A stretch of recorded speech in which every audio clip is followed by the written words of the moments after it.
Du coup, tout le monde est devenu expert en veuvage et en mariage pastoral, c'est ça.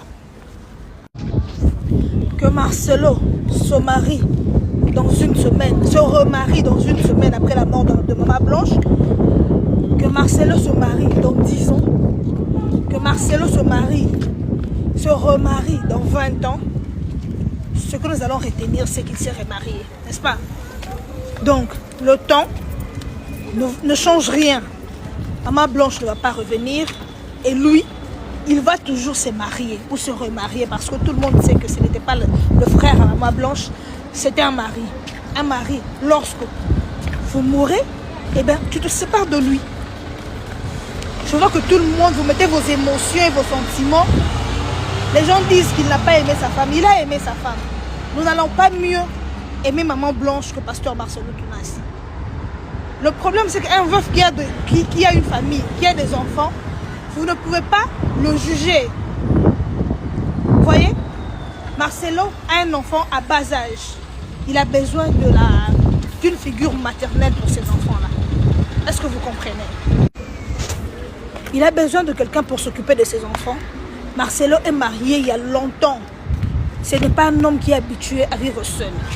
Il est habitué à ce qu'une femme s'occupe de lui, de son réveil jusqu'à ce qu'il ira dormir, avec tout ce qu'il a comme charge et tout.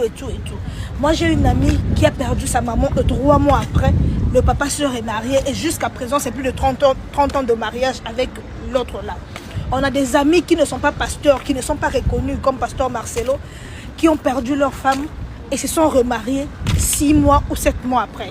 Tout le monde donne l'exemple du général Makosso. Eh bien, général Makosso, ce n'est pas Marcelo. Peut-être que général Makosso a de la force d'être resté célibataire jusqu'aujourd'hui. Ce n'est pas la même force que Marcelo a. Peut-être le cousin de ton père ou la personne que toi tu connais a eu beaucoup de force. Après le décès de sa femme, il a pris 10 ans pour se remarier. Peut-être que Marcelo n'a pas cette force. C'est un papa qui est resté avec ses enfants. Et nous savons qu'après le deuil, c'est tout le monde qui va chez lui. Tu restes seul à t'occuper de tes enfants. Ce que moi, je vais demander à Pasteur Marcelo, les enfants ne vont pas être d'accord, ça c'est vrai, mais il faut leur donner le temps. Il faut leur donner le temps.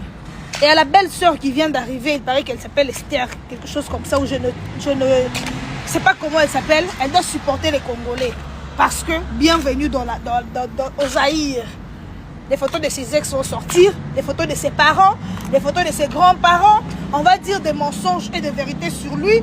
Nous, la belle famille qui connaissons Maman Blanche, nous allons toujours la mettre en concurrence avec celle qui est déjà partie.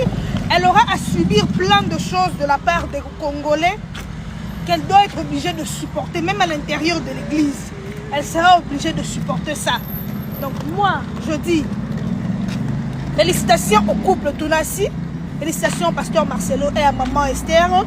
Félicitations à la compassion, l'église du pasteur Marcelo Tounassi. Je ne suis pas experte en veuvage et je crois que je ne suis pas mieux placée pour gérer la vie du pasteur Marcelo que lui-même. Il est assez grand, c'est un père de famille, il sait ce qu'il fait de sa vie, il sait comment il gère sa vie.